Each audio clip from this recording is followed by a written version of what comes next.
c'est d'ailleurs très intéressant la crise de Berlin, parce que les soviétiques commencent pas à ériger un mur tout de suite, ils mettent des barricades avec des barbelés, etc.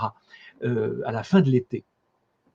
Et à ce moment-là, pour des raisons que j'ignore, qui sont certainement dues au hasard, les Français sont extrêmement bien implantés à Berlin. Il y a des chars français, plus que des chars américains et britanniques.